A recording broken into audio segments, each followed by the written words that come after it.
friends, Michelle here from Scrappy Soul Sister, and I am working on a design team layout today for my creative scrapbook. Now, this is using the uh, gorgeous limited edition kit, which is full of Sand and Sea by Simple Stories. And so I have this piece with the lighthouse in the corner.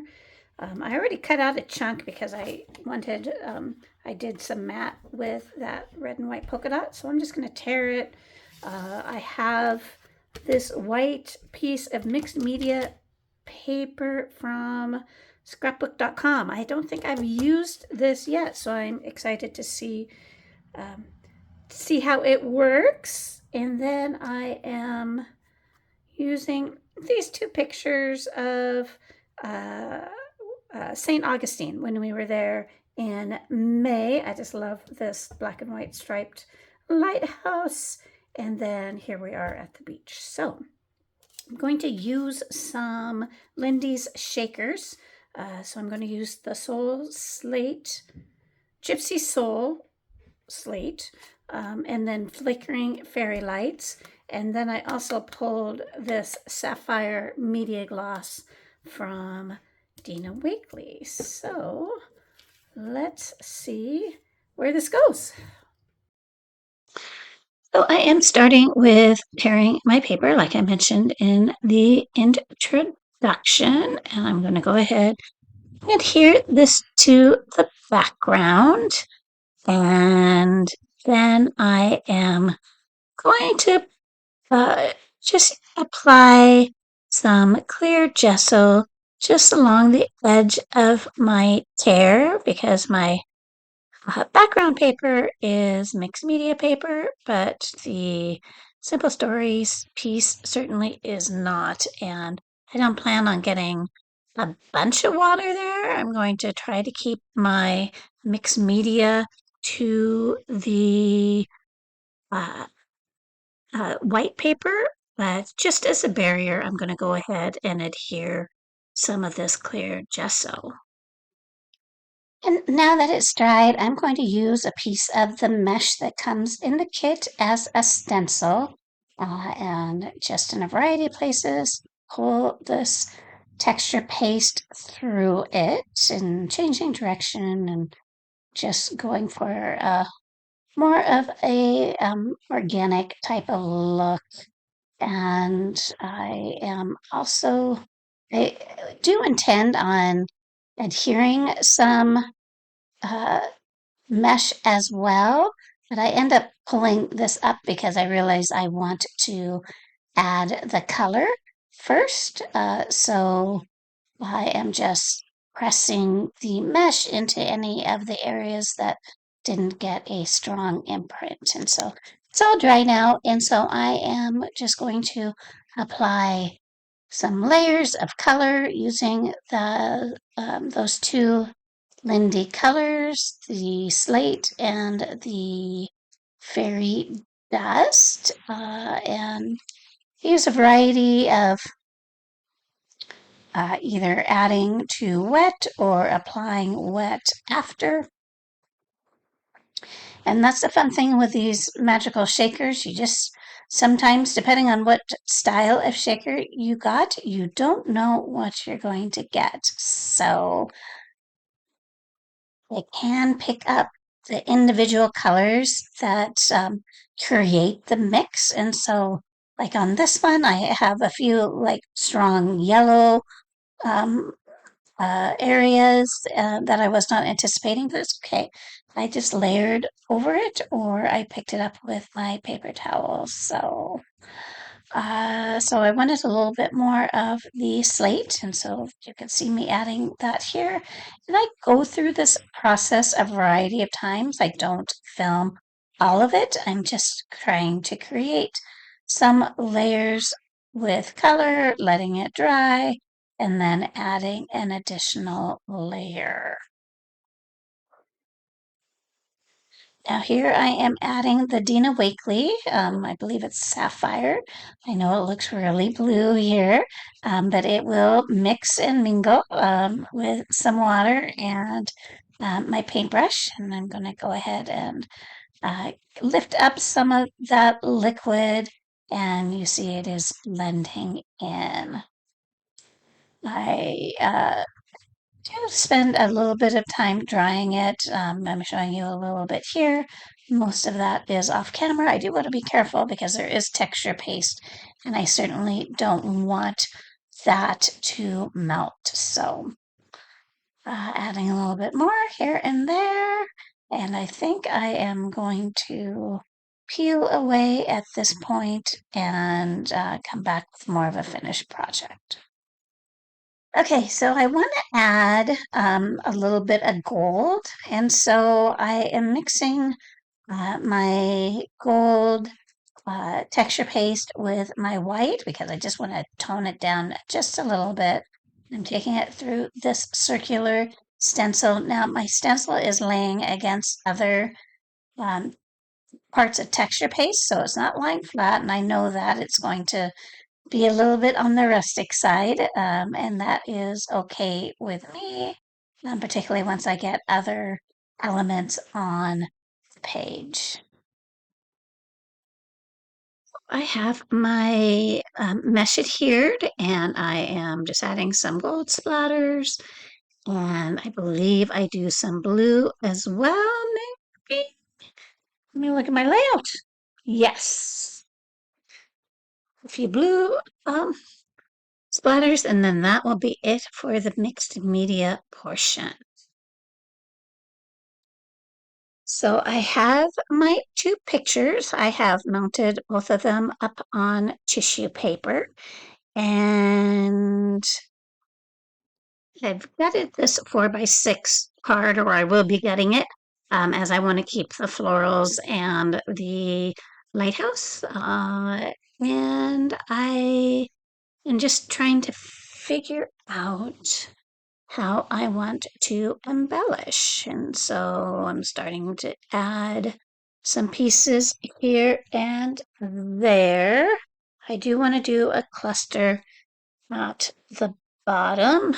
So I'm looking at a few different elements. I am going to keep that lighthouse very close to the edge. Actually, I switch it out for a smaller lighthouse, but there will be a lighthouse there.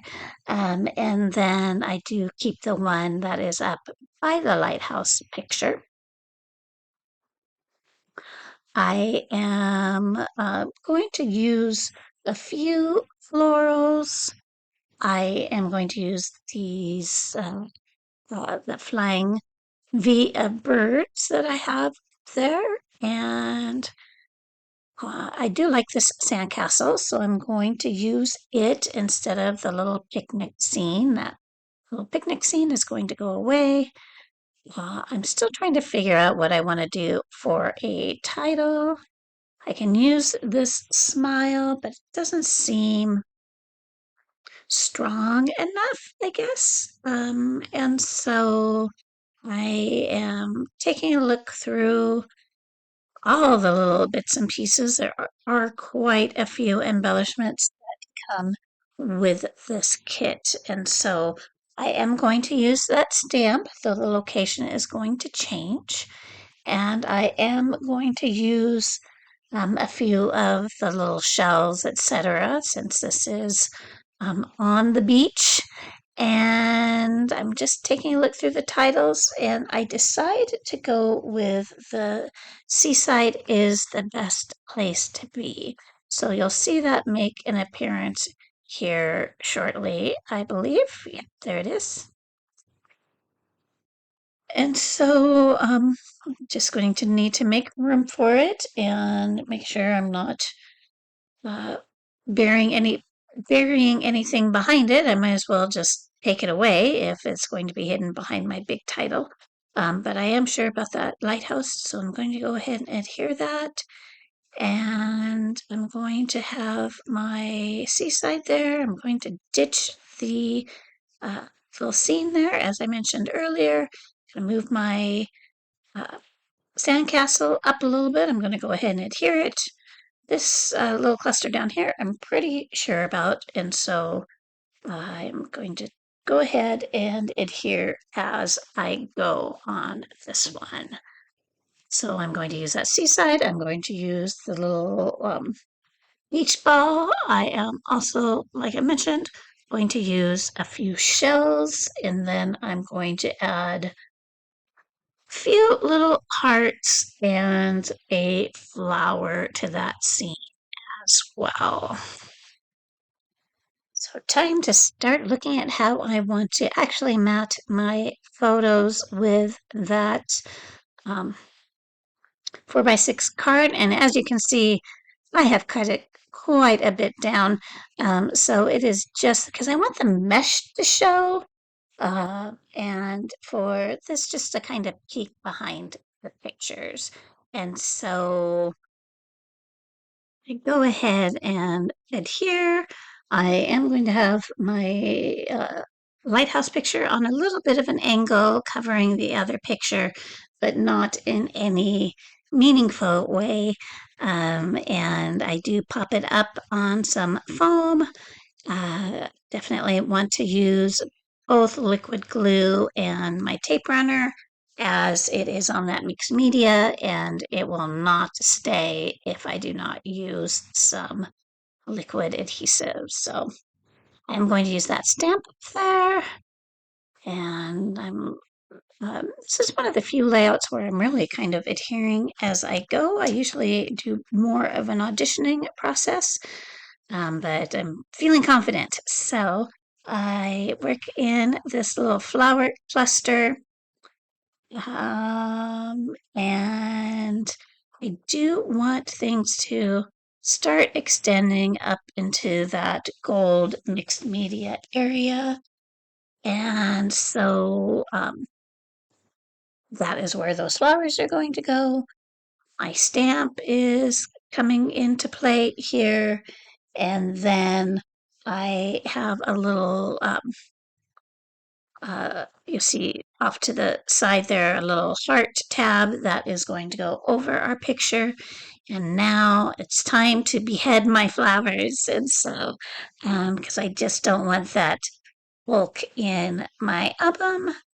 And so I am removing the centerpiece for all three of these flowers. I am using two of that kind of steely blue, and then I'm going to use one of the white flowers as well. Um, I tried to, with the shells and down in the lower section, to kind of replicate that goldish color that is up above. But I want to add just a little bit more gold, and so I will be filling my flower centers with gold krills. So I think that might be what I'm working on. Oh, no, just trying to figure out where I want my flower. Um, and yeah, I'm going to go ahead and adhere that. And I think on these, I was smart enough to use my tape runner as well as the liquid adhesive. And so that keeps them there nice and strong right from the get-go, so I don't have to hold them for a long time. And I do want my flower centers to match, so this one doesn't protrude as much, but I am going to take this out as well. I'm going to adhere it above my stamp. And I think the only thing I have left is filling those uh, flowers, and then adding some hearts and a few little phrases. And so I have, let me see. Oh, I am going to add just a few more shells once I find a home for this. And then that one is going to go up above, and then I'm going to add a red Enjoy Today up there. And then I'm going to have the Tide Pool Treasures under my title and add some hearts. And so some of that might happen off camera because it looks like I'm about done with what I have filmed. Um, and I think I've spoken about what all other things I plan on doing. But I will also say, once I looked at this through my camera, I hated how I tore through the water. And so I did go back and find that piece and try to patch it in there because I liked that better than having my water drop off the page. And so, anyway, thank you for joining me today. I hope you enjoyed the process, and I will see you on my next video. Thank you, everyone.